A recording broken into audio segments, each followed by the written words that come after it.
watching on YouTube, Dr. Sharrett is not here today, so I'll be filling in for him, and we will be in Exodus chapter 33 in a little bit.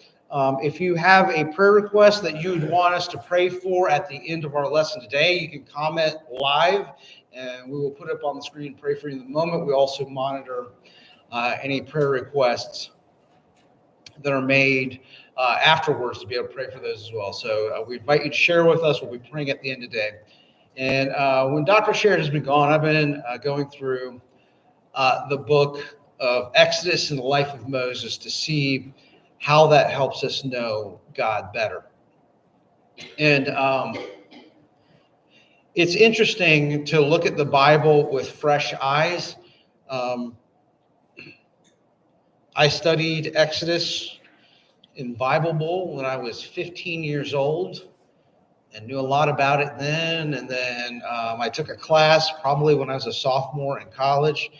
And so that's more than a couple decades ago at this point.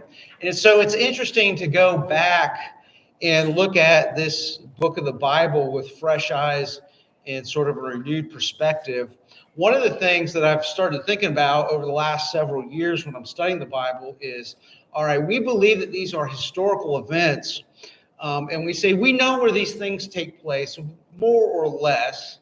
Mount Sinai, where we find ourselves today, is somewhere in the Arabian Peninsula, probably in Saudi Arabia. Don't know the exact mountain, but it's one of those mountains there. Some people know where they think it is. But the other thing that is a challenge is to think about how time works in a biblical account. So I never thought before, well, there's all these chapters about the Israelites in Mount Sinai. How long were they actually there? Because you can read the entirety of the account in 20, 30 minutes easily. So how long were they actually there? And that's why I appreciate it. I found a resource that was really good, and it sort of lays out everything in a timeline with months. Now, what my one gripe would be, they do it by year, month, and day, not month, day, and year. So you have to really do some mind-bending stuff to convert it. But it seems like the Israelites were at Mount Sinai for about 11 months. And a majority, about 52% of the book of Exodus records their time at Mount Sinai. So it's an important thing. So we want to recap some of what happened there before we go into chapter 33. In Exodus 19, the people arrive in Mount Sinai. They had been freed from slavery in Egypt through the plagues that God sent upon the people. And then they spent a couple months going from Egypt to Mount Sinai, during which that time, all they seemed to do is complain about God, what they had to eat, what they did to drink, what they had to drink. And during this entire time, they questioned God's motives. You just brought us out here to kill us, is what they said over and over again. And so finally they arrive at Mount Sinai, and God says, I want to make a covenant with this people, and I'm going to speak directly to them, have them come up to the edge of the mountain, and I will descend on it. And God's presence was represented by a cloud, and God descended on the mountain, and he spoke to them audibly so that all the nation of Israel heard God speak the 10 commandments to them, which isn't really impressive to think about, but their response to it ended up kind of being disappointing. And it leads to the question of, like, how close or far away will this people be to God? And the response to hearing the 10 commandments audibly is, they said to Moses, you speak to us and we will listen, but do not let God speak to us lest we die. They said, we cannot survive hearing the actual voice of God, so we want you to be an intermediary between us from God. We do not want direct access to God. And so in chapters 21 through 23, Moses goes up to the mountain, receives various commandments from God. Things like, hey, if your ox kills someone, what do you do? One of the more obscure laws in that section is you should not cook a young goat in its mother's milk. They think that maybe something about meat and dairy cooked together is actually unhealthy. There's things, also a lot of laws about mixing things because God's people would be set apart. And so there's a couple chapters of that. Then Moses, chapter 24, Moses is on Mount Sinai for another 40 days. And the people thought that Moses had abandoned them, and they insisted to Aaron that he build a golden calf to worship. And then Moses descends on Mount Sinai, and he breaks, we have that mental picture of him carrying these stone tablets, one in each arm. They're sort of square with a semicircle on top, right? 5 on each side. Comes down to the hill, sees the golden calf, and he picks them up and smashes them. And grinds up the gold calf, puts it in their water source, and they have to understand the guilt of their sin. And God is understandably furious with the people. And Moses functions as a intermediary again and says, please forgive these people. Because God said, I'm going to wipe out everyone and start over with you. And Moses pleads for forgiveness. God relents. But then the real question becomes, is God going to go to the promised land with the people of Israel? He said, you know what? He initially said to Moses, I am not going to go with them because if I go with them, I am going to end up destroying them. So I want to leave. I want you to leave them to leave without me. And the people were upset. Now, it's hard to say if they were upset because of what they are done or because of the consequences of their actions. Those are two different things. And so we sort of arrive at Exodus chapter 33, and the people are mourning that God has indicated that he was not going to go with them into the promised land. And then we arrive at Exodus chapter 33. The second half of that talks about the tent of meeting, where it was a sort of a precursor, a mobile version of the temple, so to speak, where God would descend upon them. I want to read verses 9 through 11 of Exodus 33 that sort of describe what's going on, because the whole issue is how close do the people want to be with God, and will he go with them or not? So verses 9 through 11 say this: Then Moses entered the tent, and the pillar of cloud would descend and stand at the entrance of the tent, and the Lord would speak to Moses. And when all the people saw the pillar of the cloud standing at the entrance of the tent, all the people would rise up and worship, each at his tent door. Thus the Lord used to speak to Moses face to face, as a man speaks with his friend. When Moses turned again into the camp, his assistant Joshua, son of Nun, a young man, would not depart from the tent. And we're talking about the life of Moses, but if you ever study the life of Joshua, sprinkled into, and sometimes hard to notice in these texts, is he is always with Moses, and he is experiencing almost all the same things he is in as far as knowing God and experiencing God's presence in a meaningful way, which maybe is why he is able to be so certain and courageous later when he is. And so we see there, God tells them to leave Mount Sinai, to head to the promised land, and God, like, hey, we would like you to go with us. And then there's this temple, the tent outside, the tabernacle, where God is descending and talking to Moses, but the people are kind of in their own tents, kind of off, observing this, not approaching the presence of God themselves. And so Moses, at the end of chapter 33, has made this determination. He says, you know what?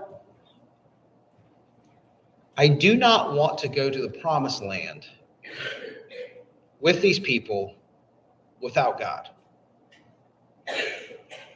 So what I need to do is convince God to come with us. And so he goes up to God and he makes his case in chapter 33. You can start to see this case in verses 12 through 16. The first part of this case is, his first thesis is this. If I am leaving with these people to go to the promised land, someone has to go with me. So this is what he says. Verse 12, the Lord said to Moses, see, you say to me, bring up this people, but you have not let me know whom you will send with me. So the first thing is, I don't know who's going with me. Second part is, I don't know who's going with me. And the second part of this is, if I have found favor in your sight, like you have said, then I need you to demonstrate that favor in some way. He says, yet you have said, I know you by name, and you have found favor in my sight. Verse 13, now therefore, if I have found favor in your sight, please show me your ways, that I may know you in order to find favor in your sight. Said, I've got two issues. I need someone to go with me, and I need you to show me favor. And so he put these things together too. He says, consider too that this nation is your people. So we can see what he's getting ready to ask. And he said to him, if your presence will not go with me, do not bring us up from here. For how shall it be known that I have found favor in your sight, and I and your people? And so the logic is this, like, hey, we don't want to go without you. The way that you can show that I am your favorite servant, God, Moses is saying, and I need someone to go with me anyway, is by you coming with us. God, would you? And this is Moses interacting with God in space and time, and we're putting sort of human attributes to God. And that can get a little tricky. He says, God, I need you to reconsider. He also points out to the whole purpose of the Hebrew nation was to be a nation distinct, different from the nations around them. And he says, you know what? God, the way that we can be distinct from the other nations is that you are with us and not with them. It says, is it not in your going? This is verse 16. Is it not in your going with us so that we are distinct, I and your people, from every other people on the nation of the earth? And so I think Moses in this one paragraph makes a pretty interesting, convincing case. What I've noticed in studying the people of the Old Testament is this. They are often way more bold when talking to God than what most of us would ever dream of being.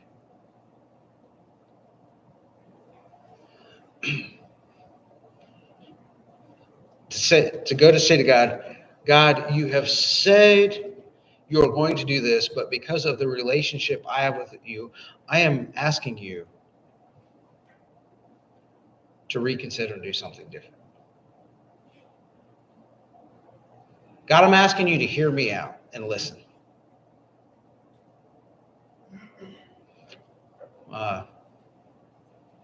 The book of Job is even more stark in this case. Job basically says to God, God has treated me wrong, and I demand my case to be heard. Now, he crossed the proverbial line, so to speak, but I wonder, like, if we felt or truly realized we had this unhindered access to God, if we would ask him or speak to him in a more bold way.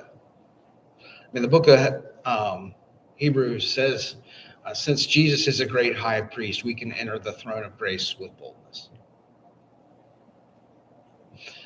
You read through the Psalms, which are often prayers, and they're very like unfiltered. They are David's pouring his heart out for God, even when it's not pretty. It also, this verse reminds me of Jesus' words when he's talking about prayer. Jesus said, you have not because you what? Ask not. You have not because you ask not. And so in verse 17, we see this is what happens. The Lord said to Moses, this very thing that you have spoken, I will do, for you have found favor in my sight, and I know your name. He says, yeah, I've heard you, I'll go with you.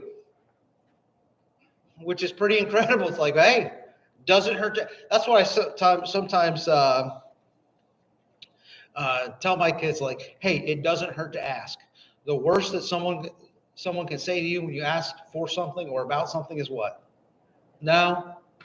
You reach a certain point in your life, it's like, hey, no's okay. I will live to fight another day if someone says no to me. We sit there and we're getting ready pretty soon.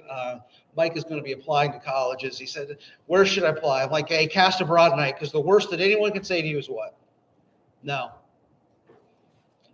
I'm not going to pay the application fee to Yale or to Penn or these Ivy League schools, all right? Because that's just throwing money down the toilet. But like, hey, doesn't hurt to ask. What's amazing is, you know what? Moses said, all right, now that I got a yes, I'm going to ask another request. He says, God, show me your glory. We say, well, what is his glory? Because it seems, and this is again where it's hard to like, we see that before Moses was talking to God face to face, but his glory is something different than that, because he wouldn't be asking for it if that was the same thing. And the glory is sort of a slippery term when it's talking about, it's very abstract, but basically is to see God as he is in his purest form, in his essence. I want to see God in that way. And God says, even Moses, as close as you are to me, I cannot let you do that. And then there's a hymn that's based on this verse. It says, he hideth my soul, what? In the cleft in the rock.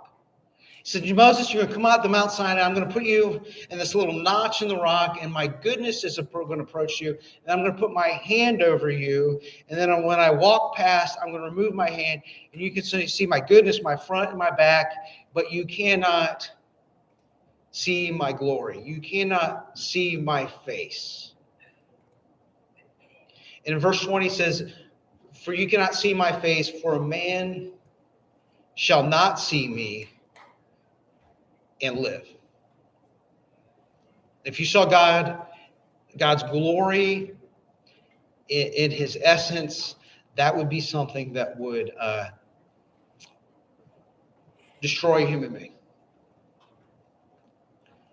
And so God says, I'm going to do that. Come up to Mount Sinai for me to do that.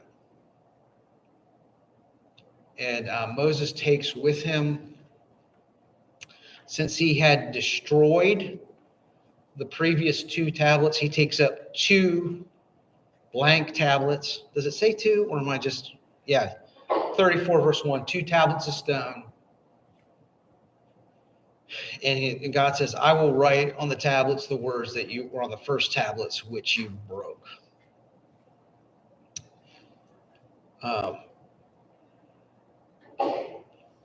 And so we want to go into chapter 34 here, and what happens when these tablets are,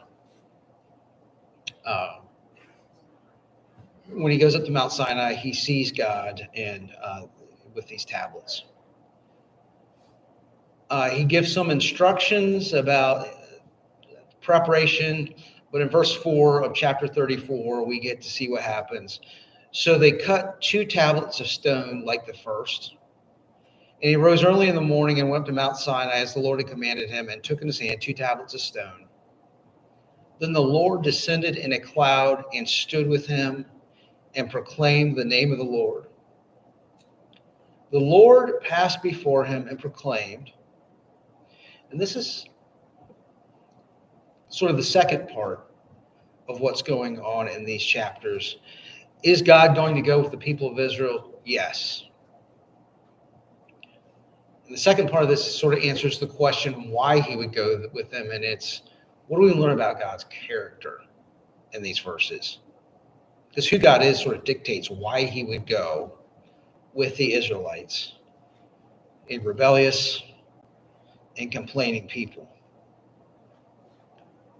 In verse 6, he says, the Lord, a God merciful and gracious.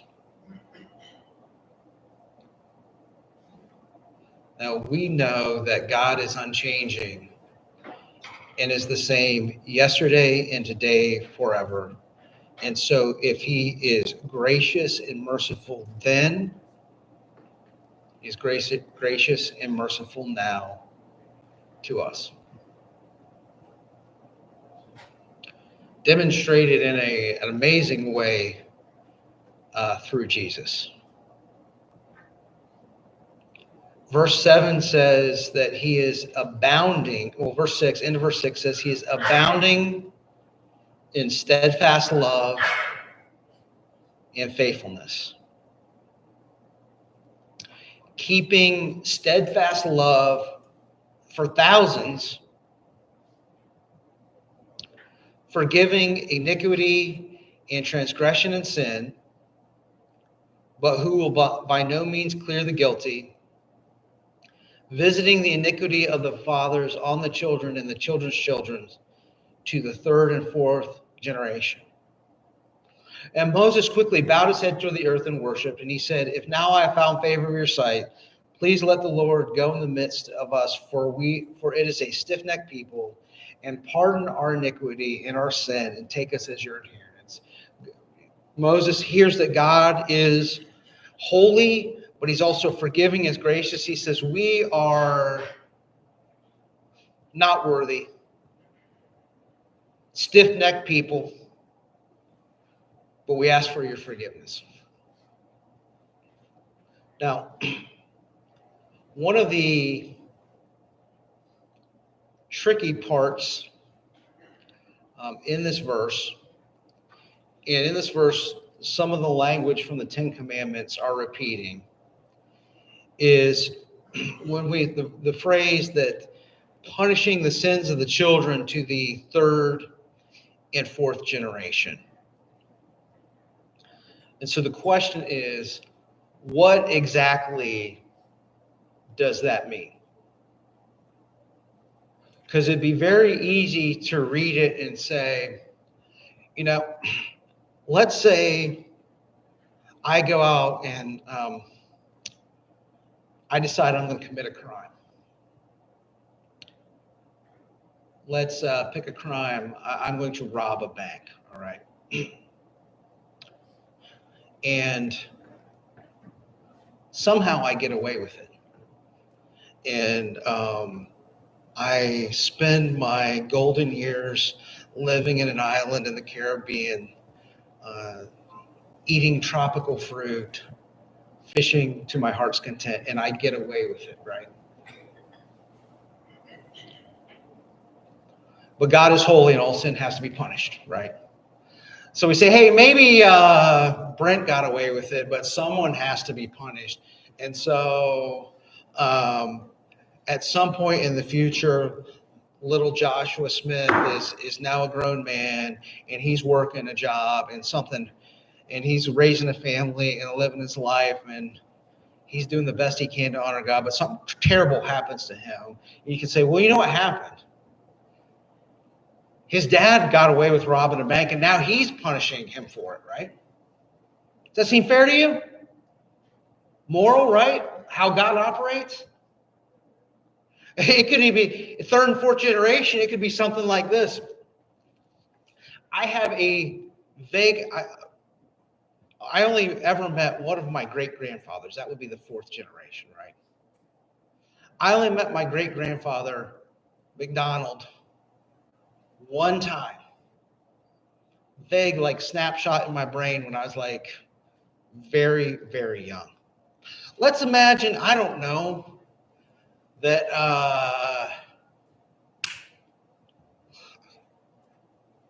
he committed some crime, right? Maybe he was part of organized crime in Detroit, Michigan back in the day, right? Early 1900s.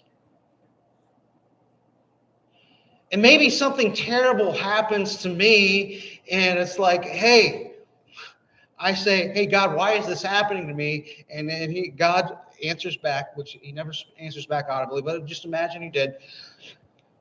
Grandpa McDonald, great-grandpa McDonald, who you met one time, he sinned, and you're the one receiving the punishment for that. Sound fair, moral, right? No. So we don't think that's what it's talking about. And so, well, what exactly is it talking about? First of all, we should understand, and we can observe this, that parents' choices impact kids. And so there's this real sense of like, hey, if I did rob a bank, I would eventually go to jail, and then would my kids suffer? Absolutely. So there's the cooked in consequences of any time you sin. There's a negative effect definitely for yourself. It diminishes your ability to know God and to flourish as a human being. But the unfortunate part of it is it impacts the people around you too. Sin does. And so it in a way, it could be describing the way that choices impact kids. It could also be that families sort of have these cultures, these habits, these trajectories that they're known for. And sometimes they're upward spirals, somewhat spiritually. Sometimes there's downward spirals. It reminds me of the old Hank Williams Jr. song. And I'm not familiar with his catalog much, but I know this song. They ask him, why do you do all these things? Hank, why do you drink? Why do you smoke? Other things. And he says, what? It's a family tradition, right? This is just what my family does. And so, how are we to think about these things? Now, if we go back to where this phrase is originally used, is in Exodus 20. It is in the command not to worship idols. He says, punishing the sin to the third and fourth generation, and this qualifier is hugely important, of those who hate me.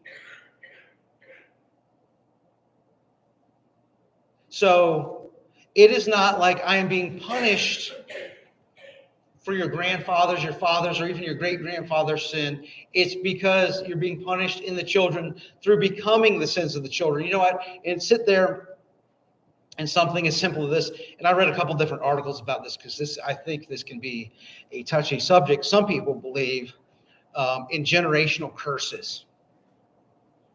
Like, hey, there is a way in which, like, if I am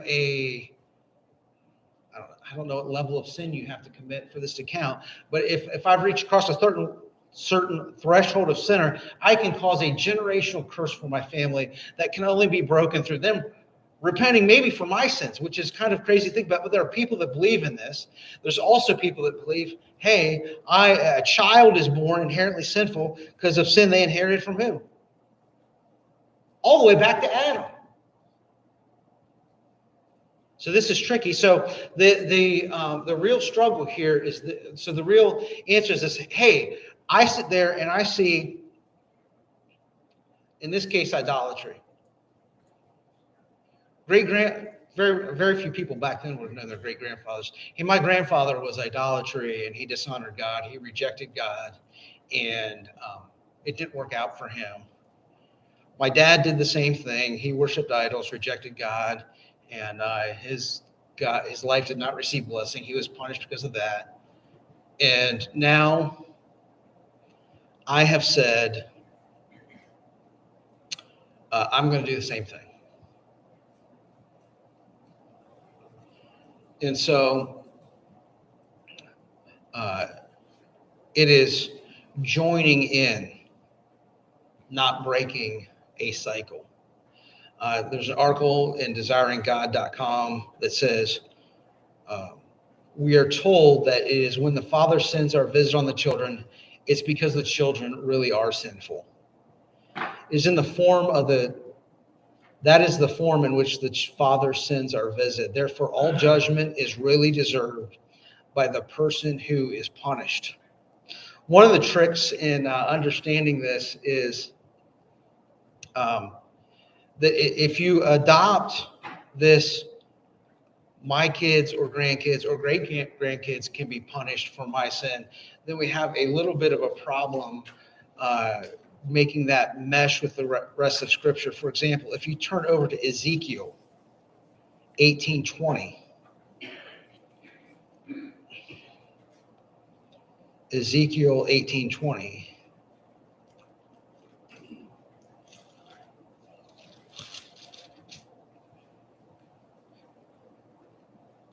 It says this: the soul that sins shall surely die. The son shall not suffer for the iniquity of the father, nor the father suffer for the iniquity of the son. The righteousness of the righteous shall be upon himself, and the wickedness of the wicked shall be upon himself. And so it's clearly, when we sin, God will forgive us, but there's consequences to those sins. We shouldn't even rule out that the possibility that when we face certain forms of adversity, that God is trying to get our attention and maybe even correct sin in our life. But to say that, to read Exodus and say that God is punishing descendants for what their parents do is not right. The Bible Project says this about it, which I reference sometimes. But if we dig a little deeper, we'll see that God isn't saying he'll bring wrath upon totally innocent children for their parents' actions. God is warning that his people, that each generation will be held accountable if they repeat the sins of the previous generation. God holds accountable people who don't learn, children who don't learn from their parents' mistakes. It is responsibility of every generation to not repeat the mistakes of those who came before them. And so I don't know, there's some, there could be some confusion as to what exactly that means. And I just wanted us to clear it up. And if you look at this passage as a whole, it is really about God revealing his heart, that he is gracious and compassionate to his people. And so it would not make sense for a gracious and compassionate God to be punishing innocent people for what their forebears did. And also, as we think, I just want to close up with this. The idea of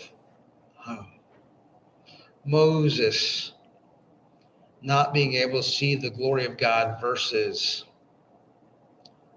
our experience of faith, because some of this stuff is a little bit seems detached from us. But I'll just remind us of the words of John 1:14, talking about Jesus who we can know through the Spirit and through his word. John tells us this: and the word became flesh and dwelt among us, and we beheld his what? Glory. Glory as the only Son from the Father, full of grace and truth. And so we really have the experience of, because we know Jesus through his word and his Spirit, we can see the very glory of God and know him in a way that someone even as honored as Moses never could. And so I just hope that we can embrace that with boldness. We're going to stop there. Are there any prayer requests that were made via YouTube during our time? All right. Let's close in prayer. Father, we thank you so much for today. We thank you for your mercy and your grace. And I thank you that that part of how you deal with humanity and us has never changed. We know that we are flawed human beings who often go our own way and decide to disobey you. And I thank you for loving us anyway and giving us a way back through your Son. I pray that when, as we speak to you individually, that we can take hold of the boldness that you've granted us as your children when we're in your presence. I pray that we ask and that we understand that sometimes we don't have simply because we're not asking. I pray that you'll be with us in every day and help us be your children in this world, salt and light. We thank you for your Son. It's his name we pray. Amen.